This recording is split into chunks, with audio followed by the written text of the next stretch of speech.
नमस्कार, मैं हूं अभिषेक त्यागी। विराट कोहली और रोहित शर्मा दोनों का भविष्य क्या होगा ये अभी किसी को पता नहीं है। हर क्रिकेट फैंस के जहन में सवाल है कि क्या साल 2027 के विश्व कप में, जो वनडे विश्व कप होना है, क्या उस विश्व कप में विराट कोहली और रोहित शर्मा शिरकत करते हुए नजर आएंगे? क्या ये दोनों खेलेंगे या नहीं खेलेंगे? ये सवाल अभी भी जस का तस बना हुआ है। हालांकि ऑस्ट्रेलिया के खिलाफ जो टीम गई है उस टीम में ये दोनों खिलाड़ी मौजूद हैं और बीसीसीआई का ये कहना है कि इन दोनों को इस टीम में सेलेक्ट इसीलिए किया गया है ताकि 2027 के वनडे विश्व कप में तैयारी की जा सके। अब राजीव शुक्ला का एक बयान आया है इन दोनों खिलाड़ियों को लेकर। जाहिर तौर पर उस बयान को भी देखेंगे, लेकिन उस बयान के बाद एक सवाल खड़ा होता है और सवाल ये खड़ा होता है कि आखिर क्योंकि अगर रोहित शर्मा जाएंगे तो रिप्लेसमेंट होगा, चाहिए बीसीसीआई को, विराट जाएंगे तो उनका भी रिप्लेसमेंट बीसीसीआई को चाहिए। तो क्या बीसीसीआई को उनका रिप्लेसमेंट मिल चुका है तभी जाकर वो इतने बड़े कदम उठाने की तैयारी कर रही है? ये समझना भी बेहद जरूरी है। इस सवाल का जवाब भी समझने की कोशिश करेंगे। एक बार देख लेते हैं कि राजीव शुक्ला ने क्या कहा है। राजीव शुक्ला ने कहा है कि रोहित और विराट को आईसीसी क्रिकेट वर्ल्ड कप 2027 को ध्यान में रखते हुए ऑस्ट्रेलिया दौरे के लिए चुना गया है, लेकिन शुभमन गिल को कप्तान बनाया गया है। जाने और हाल ही में ऑस्ट्रेलिया के खिलाफ घरेलू मैदान पर भारत ए सीरीज में अभिषेक शर्मा, प्रभसिमरन सिंह और तिलक वर्मा जैसे खिलाड़ियों की परफॉर्मेंस जो है वो बहुत अच्छी रही है। उन खिलाड़ियों की मौजूदगी ने रोको के भविष्य को लेकर चिंताएं बढ़ा दी थी, क्योंकि उनका परफॉर्मेंस बड़ा अच्छा रहा था, जो 2027 में होने वाले टूर्नामेंट में 40 और 39 साल के हो जाएंगे। और ये जाहिर तौर पर बड़ी टेंशन वाली बात है, क्योंकि 40 और 39 साल के खिलाड़ी के साथ आप कैसे विश्व कप जैसे बड़े टूर्नामेंट में जा सकते हैं। तो यहाँ पर अब ये सवाल खड़ा हो जाता है जो उन्होंने कहा कि प्रभसिमरन सिंह और जो तमाम खिलाड़ी हैं जिन्होंने अच्छा परफॉर्मेंस किया है, तिलक वर्मा, प्रभसिमरन सिंह जिन्होंने अच्छा परफॉर्मेंस करके दिखाया है इंडिया ए में, तो क्या इन खिलाड़ियों के रूप में बीसीसीआई को विराट कोहली और रोहित शर्मा का रिप्लेसमेंट मिल चुका है? जिस तरीके से राजीव शुक्ला का बयान आया है, क्योंकि अगर इन दोनों खिलाड़ियों को बाहर करोगे तो आपको इनका रिप्लेसमेंट तो लेना पड़ेगा टीम में। तो क्या इनका रिप्लेसमेंट टीम इंडिया को मिल चुका है? यह सवाल इस वक्त बना हुआ है। केशव मेरे सहयोगी मेरे साथ मौजूद हैं। केशव, देखिए, इतने बड़े खिलाड़ियों को रिप्लेस करना, बाहर निकालना उतना आसान होता नहीं है, लेकिन अगर ये फैसला बीसीसीआई ले रही है तो जाहिर तौर पर आपको उस तरीके के, उस श्रेणी के खिलाड़ी चाहिए। और राजीव शुक्ला का जो बयान आया है कि हमने प्रभसिमरन सिंह को देखा, अभिषेक शर्मा को देखा, हमने तिलक वर्मा को देखा, इन खिलाड़ियों के परफॉर्मेंस ने जाहिर तौर पर इन दोनों रोकों के जगह को लेकर टेंशन बढ़ा दी थी, क्योंकि अगर 2027 में देखें तो 39 और 40 साल के दोनों हो जाएंगे। तो क्या आपको लगता है केशव कि वास्तव में टीम इंडिया को रिप्लेसमेंट मिल चुका है इन दोनों खिलाड़ियों का? देखिए, मुझे नहीं लगता, क्योंकि अभी भी टीम इंडिया थर्ड डाउन या फोर्थ डाउन की बात करें या रोहित शर्मा की बात करें तो संघर्ष करती हुई नजर आ रही है। जहां तक ओपनिंग पेयर की बात करें तो रोहित शर्मा ही एक मजबूत स्तंभ के तौर पर वहां खेलते हैं और थर्ड डाउन पे कह लें कि कोहली आते हैं। अब श्रेयस अय्यर के रूप में एक विकल्प ढूंढा गया है। लेकिन जहां तक रोहित शर्मा की बात है तो ओपनिंग में उनके जैसा जो पावर प्ले में आपको ज्यादा से ज्यादा रन बटोर करके दे वैसा खिलाड़ी नहीं मिला है। क्योंकि अगर आप T20I की बात करें, अभी जो हाल में एशिया कप संपन्न हुआ है, हाँ? उसमें आपका सारा दारोमदार अभिषेक शर्मा के ऊपर था। उसने रन बनाए तो आपके पावर प्ले में अच्छे रन बने और हाँ। मध्यम क्रम को भी एक तरीके से रिलैक्स मिला और रन कह सकते हैं कि आपको जीतने में महत्वपूर्ण भूमिका निभाई। लेकिन जहां फाइनल में अभिषेक शर्मा आउट हुए, आपने देखा कि रन के लिए टीम इंडिया संघर्ष करती नजर आई।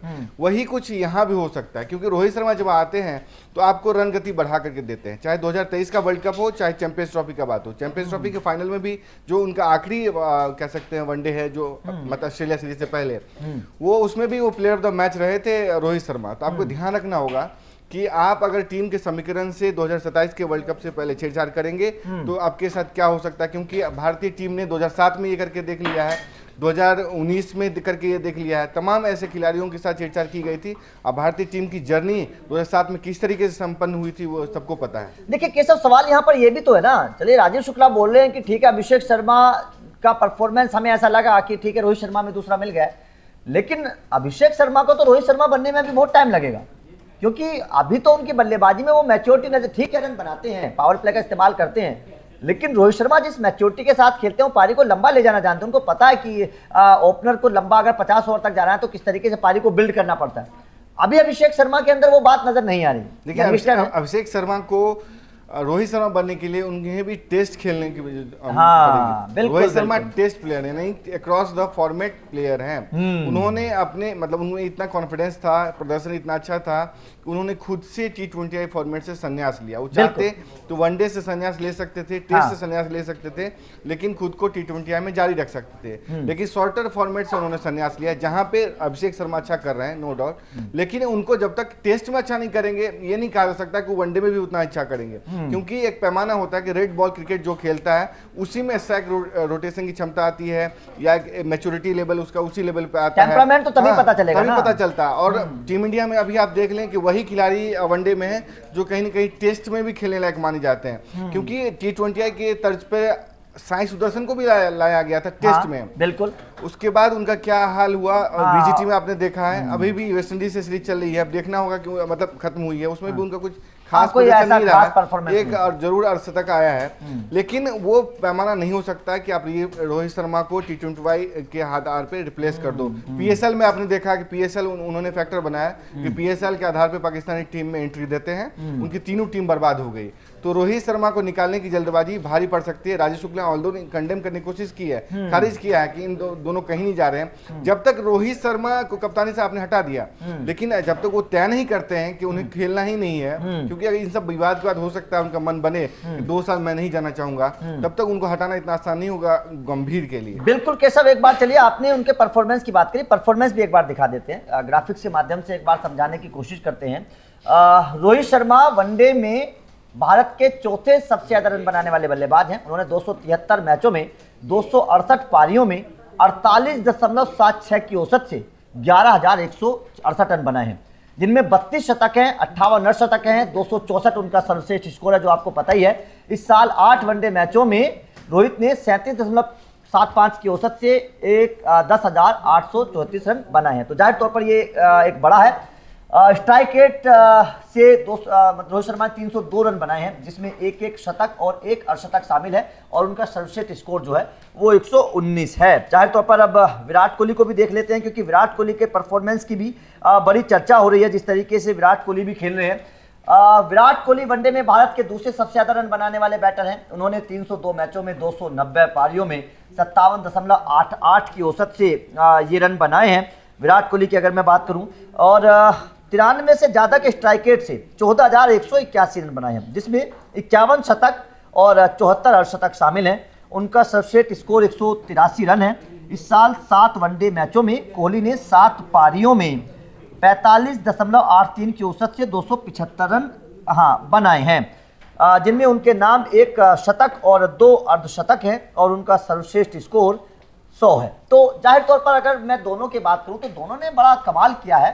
ऐसा नहीं है कि क्रिकेट के मैदान पर बड़े रिकॉर्ड दोनों के नाम हैं। रोहित शर्मा तो वनडे में देखिए 2 शतक 2 लगाने वाले खिलाड़ी हैं, 219 है उनका। हाँ, 2 खिलाड़ी हैं, 2 बार लगा, मतलब 2 बार लगाया है। लेकिन अगर मैं बात करूं दोनों के रिप्लेसमेंट की, कोहली ने किस तरीके से नंबर 3 की पोजीशन को लंबे वक्त तक पकड़ के रखा है, और कितने मैचेस जिताए हैं। तीनों फॉर्मेट की मैं बात करता हूं, एक फॉर्मेट की बात नहीं कर रहा हूं। रोहित शर्मा ने एज ए ओपनर लंबे वक्त तक कितने रन बनाए हर किसी ने देखा।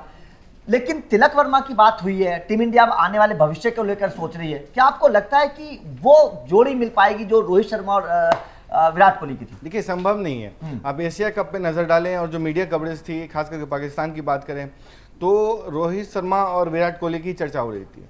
और विराट कोहली के MCG में जो हारिस रऊफ को खड़े खड़े छक्का मारा गया था, वो एक छक्का और पूरा एशिया कप टूर्नामेंट जो है एक तरफ था, यानी कि एक मतलब पूरे टूर्नामेंट पे कोहली की एक पारी भारी थी। और हारिस रऊफ का एक तरीके से कह सकते कैरियर में जो डाउनफॉल आया है, वही कह सकते हैं कि कोहली की उसी पारी की वजह से आई है। कोहली का छक्का नहीं था, थप्पड़ था हारिस रऊफ को। हारिस रऊफ बोल रहे थे कि भैया अगर दुनिया में कोई इस तरीके का छक्का मार सकता है मुझे, तो वो केवल विराट कोहली है। हाँ बिल्कुल, उन्होंने दिखाया है कि शॉट सिलेक्शन या टीम को जीत की ओर ले जाना, देखिए अच्छी पारी खेलना आसान है, लेकिन टीम को जीत तक ले जाना, फिनिश करना कोई कोहली से सीख सकता है, जिस कंडीशन में जिताया था वो। और रोहित शर्मा के बारे में ये कहा जाता है कि वो आते हैं तो पहले से तय करके आते हैं कि टीम को मतलब कम ओवर में ज्यादा रन प्रदान करे, ताकि जो मध्यक्रम आए उसके थोड़ा रिलैक्स हो और ज्यादा से ज्यादा रन स्कोर बोर्ड पे टंग सके। वो मुझे नहीं लगता अभी टीम इंडिया में कोई ऐसा खिलाड़ी है जो वनडे में ऐसा कर पा रहा है, क्योंकि तिलक वर्मा में ऑल्दो दिख रही है बातें, लेकिन संजू सैमसन को भी तो लाने की कोशिश की गई थी, कहाँ चल पाया। तो अभी रोहित शर्मा और इन दोनों की रिप्लेसमेंट नहीं मिल पाई है, इसलिए मुझे लगता है कि सुमन गिल को 2 साल का टाइम दिया गया है कि हो सकता है इनके अंदर में उनमें भी वो कैप्टेंसी स्किल या पावर प्ले में खेलने की जो स्किल है डेवलप हो जाए, रोहित शर्मा से कुछ सीख लें, इसलिए मुझे लगता है उनको कप्तानी सौंपी गई है। देखिए बिल्कुल बड़ा दिलचस्प अब रोहित शर्मा और विराट कोहली का भविष्य को लेकर फैसले हो गए हैं कि टीम इंडिया अब क्या सोच रही है, क्योंकि जिस तरीके से अब फैसले हो रहे हैं ना, इसको देखकर अब ऐसा लगने लगा है, इसमें कोई दो राय नहीं है, इसको देखकर अब ऐसा लगने लगा है कि रोको का सफर जो है ना वो रुक गया है, रोको का सफर अब रुक गया है। इसको देखकर अब ऐसा लगने लगा है, क्योंकि अजीत अगरकर की बात करिए, वो जिस तरीके से रोहित शर्मा को उन्होंने बयान दिया है, गंभीर की बात करिए, या फिर अब जिस तरीके से राजीव शुक्ला ने बोल दिया है कि रिप्लेसमेंट मिलता हुआ नजर आ रहा है, तो अब ये मान लिया जाए कि शायद 2027 में पता नहीं दोनों खेलेंगे कि नहीं खेलेंगे, लेकिन अब ऐसा माना जा रहा है कि रोको का सफर अब ज्यादा लंबा नहीं चलेगा। आपका इस खबर पर क्या कहना है? क्या आपको लगता है